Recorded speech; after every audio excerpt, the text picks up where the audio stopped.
Good day sa ating lahat mga kaibigan. Nandito na naman tayo sa ating usapang magmamanok po.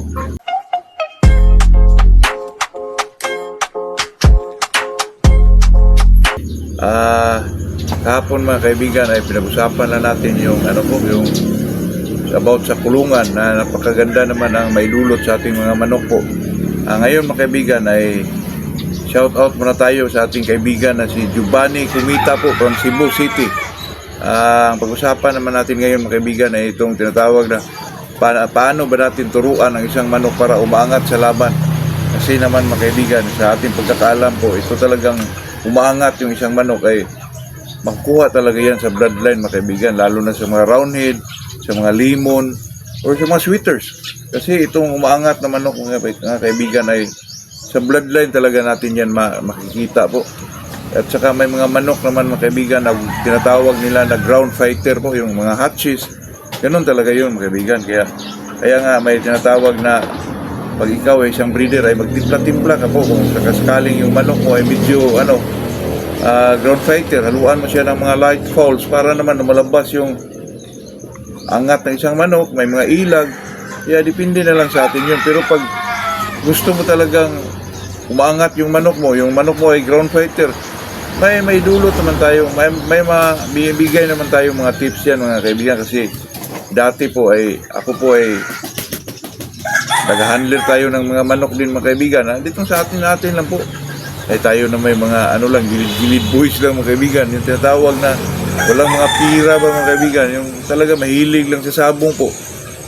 Ang ginagawa ko mga kaibigan sa mga manok na ay na-vlog ko na ito dati, pero kasi may nagtanong kasi mga kaibigan na paano ba daw natin turuan yung manok natin na umangat po.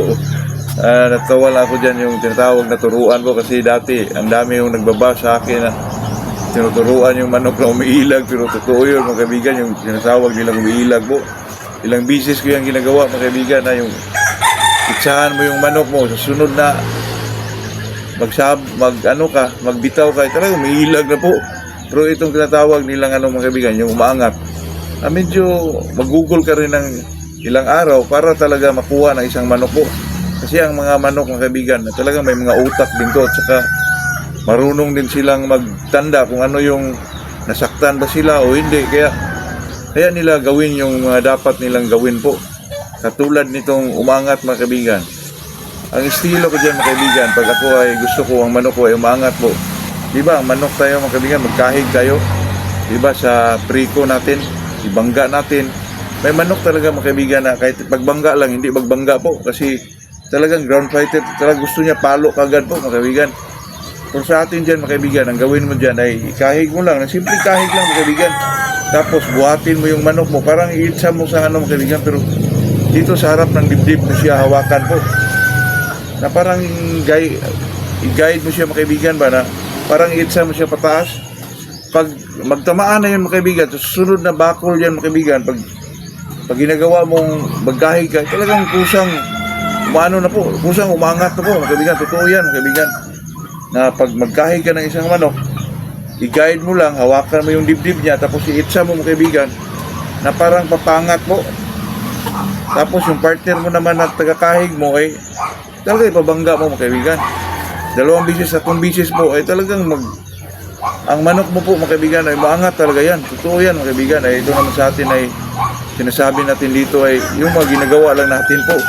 Napakasimpleng tip lang yan mga kaibigan. Napakasimpleng napakasimpleng pamamaraan lang yan. Pero pag gawin mo yan mga kaibigan, yung manok mo na hindi umangat po ay talagang umangat na sa susunod na sa susunod na bitaw mo mga kaibigan, na kahig mo, tapos buhatin mo, hawakan mo dito sa dibdib niya, tapos iangat mo siya mga kaibigan. Iangat na talagang parang parang pag gano'n ang estilo mo sa kanya, parang pag gano'n po na parang ipaharap mo, ipaganon mo mga kaibigan, na buhatin mo yung dibdib niya, tapos ipaganon. Pagbangga dyan mga kaibigan na may maganap na paluan, sa next na bangga nyo mga kaibigan, sa next na kahig nyo, talagang gagawin na yung niya, na magangat na siya sa laban po. Siguro mga kaibigan, for 1 week lang po, nagganon mo yung isang manok mga kaibigan, sa pag ibitaw mo susunod mga kaibigan, talaga may mga angat na yan mga kaibigan. Totoo yan. Kaya ito sa atin naman po ay hindi naman tayo nagsasabi na tayo ay parang dog trainer, mga kaibigan, na kung ano mo yung gustong gawin ng isang aso ay magawa talaga ng isang aso.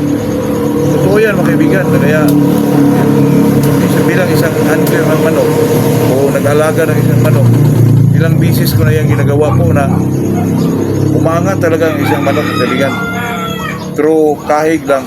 Tapos lagyan mo lang, parang i-guide mo lang isang manok, hawakan mo yung dibdib niya, ihagis mo ng konti, na ipahangad mo ng konti pa, mga kaibigan, na talagang makapalo siya. Totoo yan po, mga kaibigan.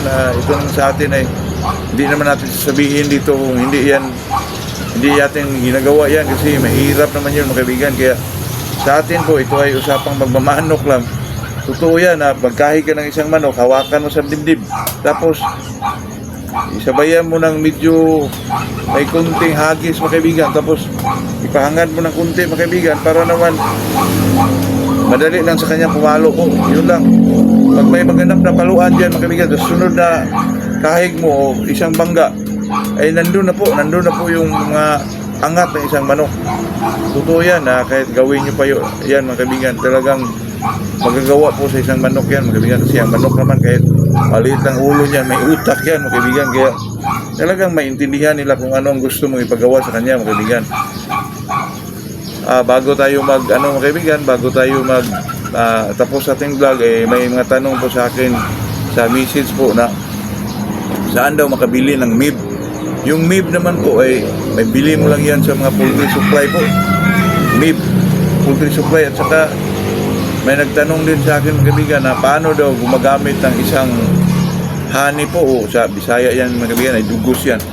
Paano daw gumagamit yan sa 21 days conditioning? Paano daw gamitin yung honey po? Yung honey naman, mga kaibigan, ay ganito yan. Sa iba, ang paggamit niyan ay siyempre may ano ka dyan, ano ka ng grains yan na 7 kutsara, full na kutsara, i-soak yan. At saka haluan ng pellets na 5 kutsara lang. Kung ang manok mo ay 10, at yung iba dyan, mga kaibigan, ay maglagay lang po ng 3 kutsara po ng ihalo na kagad dun sa sinusok mo na grains, at saka haluan mo ng pellets, doon na ihalo na kagad, mga kaibigan. Pero sa akin po iba, kasi ako ay maghanda muna, hugasan ko itong mga ganito na, lagyan natin ng 35 to 45 grams, 35 to 40 grams. Tapos ang gamitin ko po, mga kaibigan, ay yung yung dropper. 2 dropper lang, mga kaibigan, sa isang ganito po. 2 dropper lang ang binibigay ko. Sa akin lang yun, mga kaibigan, kasi may iba-iba tayong paniniwala, iba-ibang ating iba-ibang ating estilo sa pagbigay ng pagkain sa ating mga manok. Sa akin, mga kaibigan, ganun.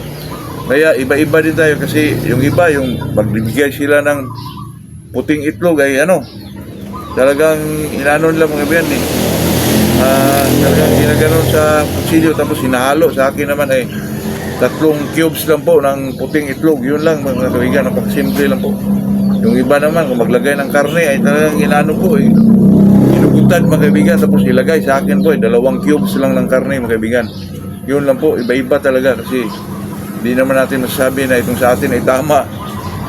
Kahit anong gawin mo dyan, kahit hindi mo pa yan lagyan ng mga vitamins, mananalo pa rin. Kaya hindi talaga tayo makapagsabi na ito ang eksakto, itong sa akin, ito ang pinaka-exact na pamaraan. Talagang hindi ka makasabi ng ganyan, mga kaibigan, kasi alam mo na, itong pagmamanok po ay depende na lang sa diskarte sa pag-handling ng isang manok po.